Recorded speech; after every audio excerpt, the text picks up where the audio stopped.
ज्यांनी पक्ष फुटल्यानंतर अजित पवारांच्या सोबत जाण्याचा निर्णय घेतला होता ना, त्यांच्या विरोधात शरद पवारांनी आता एक खास प्लॅन आखलेला आहे.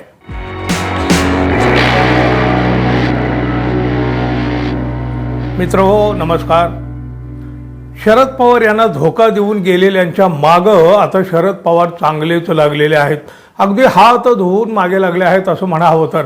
त्यातील काही आमदार आता अजित पवार यांना सोडून परत तुतारीच्या मागे लागलेले आहेत. अर्थात यातल्या 9 जणांना कुठल्याही परिस्थितीत शरदचंद्र पवार पक्षात परत घेतलं जाणार नाही हे या आधीही स्पष्ट झालेलं आहे. म्हणजे राष्ट्रवादीनं स्पष्ट केलेलं आहे. जे सोडून गेले त्यांना पुन्हा विधानसभेची पायरी देखील चढू द्यायची नाही हे तर शरद पवारांनी पक्क ठरवून टाकलेलं आहे आणि त्याच दिशेने त्यांची पावलंही पडत आहेत. साहजिकच अनेकांनी आता धसका घेतलेला आहे आपल्या भवितव्याचं काय. राष्ट्रवादीचे सर्वेसर्वा शरद पवार यांनी सोडून गेलेल्या लोकांच्या मतदारसंघात विशेष लक्ष द्यायला सुरुवात केली आहे. उपमुख्यमंत्री अजित पवार यांच्यासह सोडून गेलेल्या लोकांच्या विरोधात शरद पवारांनी विशेष रणनीती आखण्यास सुरुवात देखील केलेली आहे. काही जण आत्ताच चितपट होताना दिसू लागले आहेत. ज्या मंत्र्यांना कठीण काळात मदत केली, मार्गदर्शन केलं, त्यांच्याच विरोधात उमेदवार देण्यासाठी शरद पवार आता उत्सुक असल्याचं दिसत आहे. मंत्री छगन भुजबळ, दिलीप वळसे पाटील, हसन मुश्रीफ, अजित पवार, धनंजय मुंडे, इंदापूरचे माजी मंत्री दत्तात्रय भरणे यांच्या विरोधात शरद पवार यांनी शड्डू ठोकलेला आहे. शरद पवारांनी संबंधित मंत्र्यांच्या मतदारसंघामध्ये आता विशेष असं लक्ष द्यायला सुरुवात केली आहे, जेणेकरून हे म्हणजे सोडून गेलेले विधानसभेच्या निवडणुकीत कशा पडतील. दिग्गज नेत्यांना आव्हान देण्यासाठी त्यांच्या मतदारसंघात आता नवे चेहरे उभे करण्यात येत आहेत. सध्या प्रत्येक मतदारसंघात कोणता उमेदवार द्यायचा याबाबत शरद पवारांचे विशेष लक्ष आहे. बारकाईने ते अभ्यास करत आहेत. पुण्यात त्यांनी नुकतीच 1200 पेक्षा अधिक इच्छुकांच्या मुलाखती घेतल्या आहेत. म्हणजे बघा, तुतारी वाजवण्यासाठी रीग आणि रांग तरी केवढी लागलेली आहे.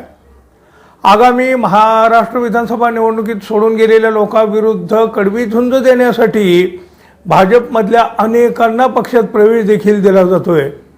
ते दत्तात्रय भरणे, धनंजय मुंडे यांच्यासह ज्यांनी पक्ष फुटल्यानंतर अजित पवारांच्या सोबत जाण्याचा निर्णय घेतला होता ना, त्यांच्या विरोधात शरद पवारांनी आता एक खास प्लॅन आखलेला आहे. कागल विधानसभेतून हसन मुश्रीफ 5 वेळेला निवडून आले आहेत. अर्थात त्यावेळेला शरद पवार यांचा आशीर्वाद होता. आता या मुश्रीफ यांच्या विरोधात लढण्यासाठी शरद पवार यांनी समरजित घाटगे यांना भाजपमधून आयात केलेला आहे. घाटगे यांनी यापूर्वी मुश्रीफ यांच्या विरोधातच निवडणूक लढवली आहे, परंतु मतांच्या विभाजनामुळे त्यांचा पराभव झालेला होता. इंदापूर हा मतदारसंघ मात्र अलीकडं म्हणण्यापेक्षा खरं तर गेल्या 1.5 महिन्यापासून सतत चर्चेत आहे.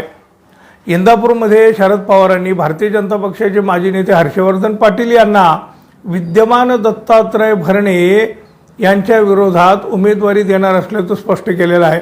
आता भरणे हे अजित पवार यांच्यासोबत गेलेले आहेत. गेल्या निवडणुकीत दत्तात्रय भरणे यांनी केवळ 3000 मतांनी हर्षवर्धन पाटील यांचा पराभव केला होता. त्यातच लोकसभा निवडणुकीत इंदापुरातून सुप्रिया सुळे यांना मोठं लीड मिळालं. त्यामुळं हर्षवर्धन पाटील यांचा विश्वास वाढला आहे. पण आता मात्र इथं एक पेच निर्माण झाला आहे.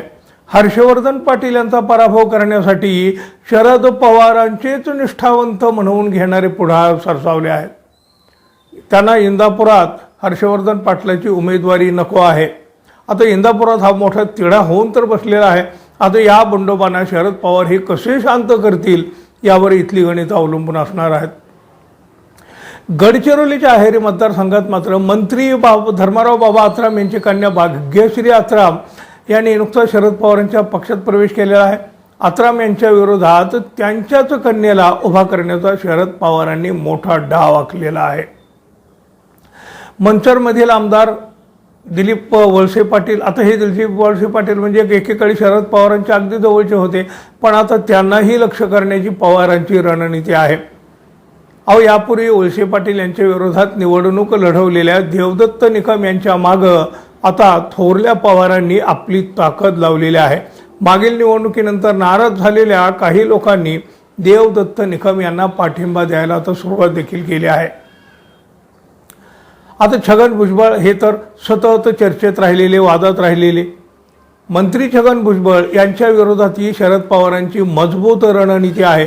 शरद पवार यांनी नाशिकच्या येवल्यात मंत्री छगन भुजबळ यांच्या विरोधात उमेदवार निश्चित केलेला नसला तरी त्यांनी तिथून लोकसभेच्या प्रचाराला सुरुवात केली होती. नुकत्याच त्यांनी काही स्थानिक नेत्याच्या गाठीभेटी घेऊन येवल्यामध्ये ताकद वाढवण्याचा प्रयत्न केलेला आहे. बारामतीची जागा तर नेहमी चर्चेतच असते. अजित पवार यांनी तर बारामती सोडण्याची भाषा पुन्हा पुन्हा केलेली आहे. काकांची साथ सोडल्यामुळं अजित पवारांना बालेकिल्ल्यातच धोका दिसत आहे. दिसत आहे काय, लोकसभेला त्याचा अनुभवही घ्यावा लागलेला आहे त्यांना. पत्नी सुनेत्रा पवार यांचा दणदणीत पराभव केला लोकांनी या मतदारसंघात. शरद पवार यांनी मात्र इथले पत्ते अजून उघड केलेले नाहीत. समोर कोणता उमेदवार येतोय त्यावर इथली गणितं कदाचित ते ठरवतील. आता ते युगेंद्र पवार यांचं नाव आधीपासून चर्चेत असलं तरी इथं पवार मोठ्या युक्तीनं पावलं टाकत असल्याचं दिसत आहे. सगळ्याच गद्दारांना अद्दल घडवण्याचा प्रयत्न जरी असला शरद पवारांचा तरी 5 गद्दार मात्र शरद पवार यांच्या टार्गेटवर आलेले आहेत, हिट लिस्टवर दिसत आहेत. आता त्यांना चितपट करण्यात शरद पवार यशस्वी होतील काय? तुमचा अंदाज जरूर सांगा. आपण अजून आपल्या चॅनलवर नवीन असाल किंवा अजून आपल्या चॅनलला आपण सबस्क्राईब केलं नसेल तर कृपया सबस्क्राईब करावं ही अपेक्षा आहे. धन्यवाद. पुन्हा भेटू. तोपर्यंत नमस्कार.